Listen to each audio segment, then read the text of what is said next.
తోక లేకుండా కాంగ్రెస్ వాళ్ళు మాట్లాడిన మాటలు ఒక్కసారి వినాలని చెప్పి నేను కోరుతా ఉన్నా. ఉద్యోగాల మీద వీళ్ళ కాకి లెక్కలు ఒక్కసారి వినండి. కూర్చోండియా, ఏం చేస్తున్నారు?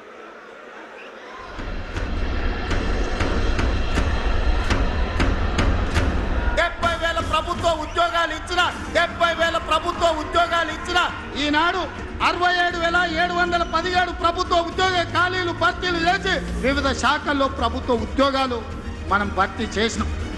దాదాపు 56,000 మందికి నియామక పత్రాలు ఉద్యోగాలు ప్రభుత్వ ఉద్యోగాలు రిక్రూట్మెంట్ చేసి నియామక పత్రాలు కూడా ఇచ్చినటువంటి పరిస్థితి మీ అందరికీ తెలుసు. నిరుద్యోగ వృత్తి ఎప్పుడు ఇస్తారని అడుగుతా ఉన్నాడు మిత్రుడు.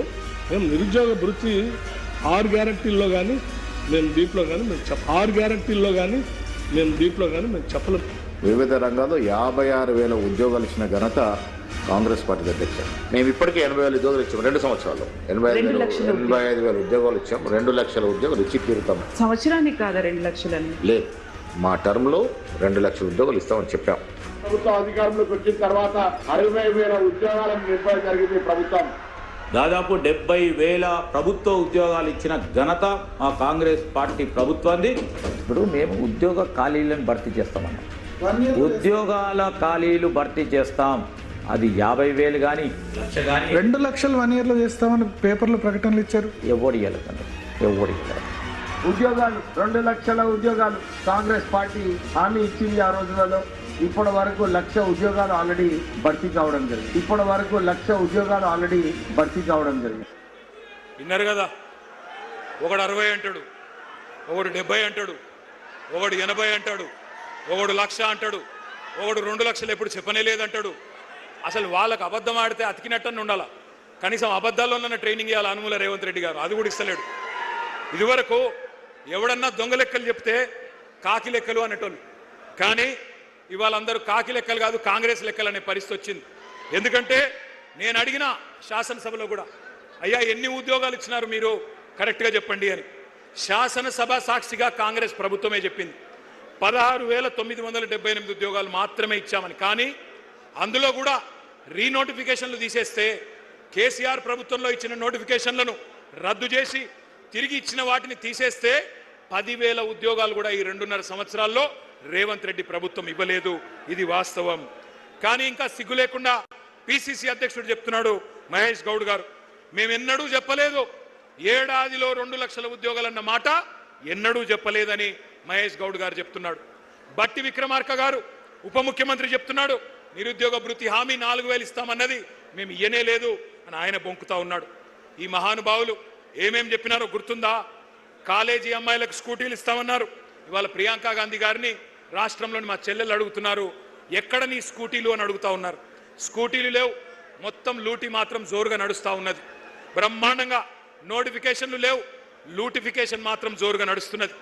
భూముల లూటిఫికేషన్, బూడిద లూటిఫికేషన్, ఇసుక లూటిఫికేషన్, అట్లాగే బొగ్గు లూటిఫికేషన్, బ్రదర్స్ లూటిఫికేషన్, బామ్మర్ది లూటిఫికేషన్, ఇది మాత్రం బ్రహ్మాండంగా నడుస్తూ ఉన్నది. మరి అనుకోని బాధ ఏమున్నది, అనుకోని లాభం ఏమున్నది? ఇప్పుడు అసలు సీటు మీద కూర్చున్నాడు ఎవడు? ఓటుకు నోటు దొంగ.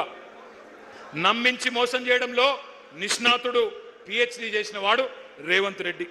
అప్పుడు ఓటుకు నోటు, ఇప్పుడు ఓటేసినోడికి వెన్నుపోటు. గోల్మాల్ తిప్పి పోలింగ్ బూత్లలో మీతో ఆ రోజు ప్రచారం చేయించుకొని ఇవాళ మీరు మాట్లాడుతుంటే బూతులు తిడతా ఉన్నాడు. 20,000 పోలీసు ఉద్యోగాలు ఖాళీలున్నాయి, నింపాలి అని చెప్పి మీరందరూ దిల్సుఖ్ నగర్లో ఆందోళన చేస్తుంటే ఇవాళ రేవంత్ రెడ్డి అంటున్నాడు మీరు ఎండ్రిందాగి సచ్చినా బాయిలో దుంకినా నేను ఇయ్యనుగాక ఇయ్యను అంటున్నాడు. నీ అయ్య జాగీరా, నీ అయ్య సొమ్మ, ఎందుకు ఇయ్యవు? కేసీఆర్ గారు 48,000 పోలీసు ఉద్యోగాలు ఇచ్చినప్పుడు ఎందుకు ఇయ్యవు నువ్వు? నీ అయ్య జాగీరా నేను అడుగుతా ఉన్నా.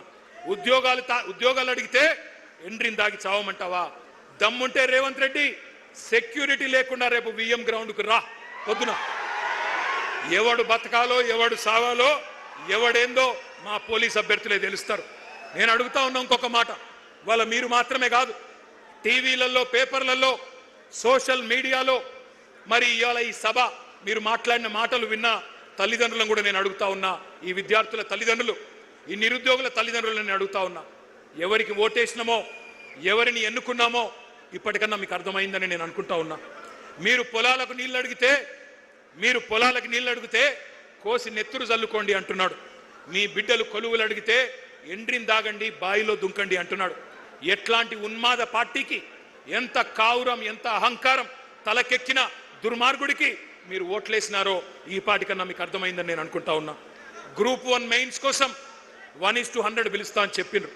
పిలువురా నాయన అంటే మరి మళ్ళీ తలకు మాసిన సన్నాసులు అని తిడతాడు. గ్రూప్ 2 ఉద్యోగాలు 2000కు పెంచరా నాయన నువ్వే చెప్పినావు అంటే పెయిడ్ ఆర్టిస్టులు అంటాడు, లాగుల తొండలిడిసి పెడతా అంటాడు, శంకినీలను తిడతాడు. 25,000 మెగా డిఎస్సి ఎక్కడా దగా డిఎస్సి చేసినావు, నువ్వు మెగా డిఎస్సి కాదు ఇచ్చింది అంటే మళ్ళీ నీ గుడ్లు వీకి గోటీలాడతాను చిల్లర మాటలు మాట్లాడతాడు. వయో పరిమితి ఆనాడు కేసీఆర్ గారు పెంచినరు, నువ్వెందుకు తగ్గించినావు అట్లే ఉంచు అంటే దాని మీద స్పందన ఉండదు. ఎందుకింత అహంకారం, ఎందుకింత బలుపు? ఈ అవమానాలు, ఈ అవహేళనలు మర్చిపోతారు తెలంగాణ పిల్లలు అనుకుంటున్నావా రేవంత్ రెడ్డి? ఎన్నికలకు ముందు మళ్ళీ ఒక గారెడి చేస్తా, ఏదో ఒక మాట చెప్తా, అంతా మాయా మస్తీంద్ర చేయొచ్చు, గాయబ్ చేయొచ్చు అనుకుంటున్నావా? గుర్తుపెట్టుకో, ఈ పిల్లలు సామాన్యమైన పిల్లలు కాదు.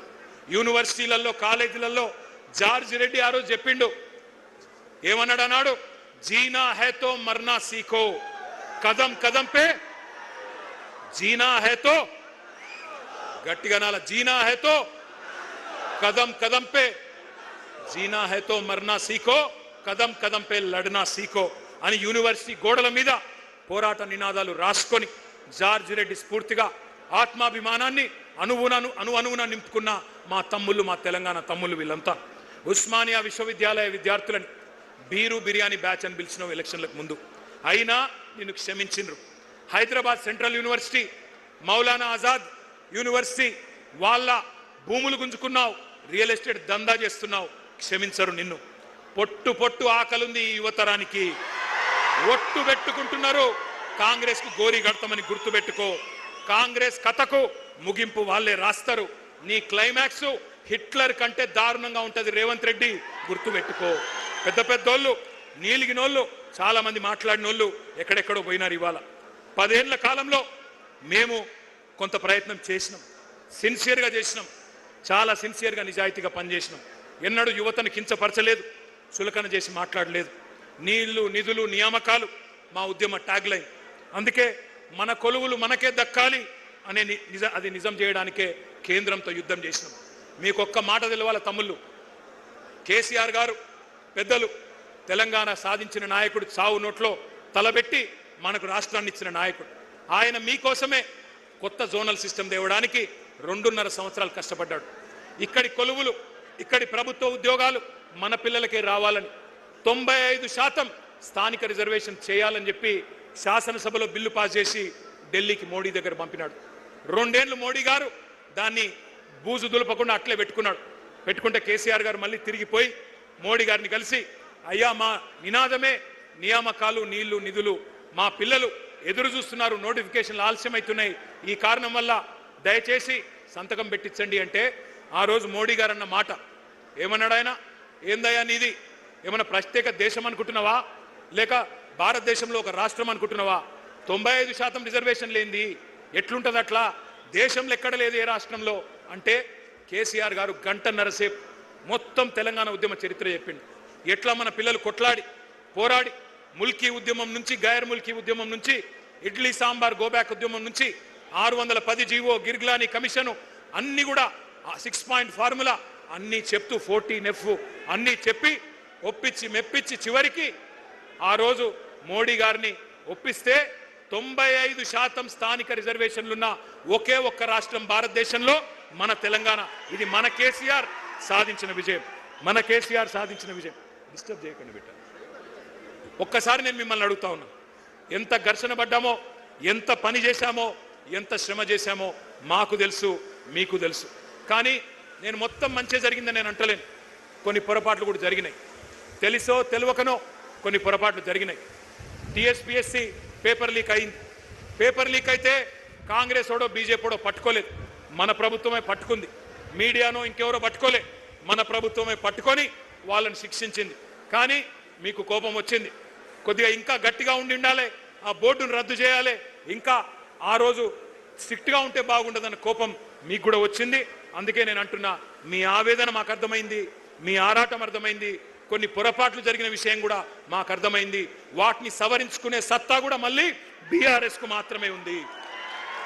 ఆనాడు చెప్పినాం, ముందు చెప్పాం, ఈరోజు కూడా చెప్తా ఉన్నాం. ఎప్పుడు ఎవరు అడిగినా ఏ వేదిక ద్వారా అడిగినా చెప్తాం. 9.5 ఏళ్లలో ఆ రోజు మన ప్రభుత్వం, కేసీఆర్ గారి ప్రభుత్వం చేపట్టిన నియామకాలు 2,32,308 పోస్టులు.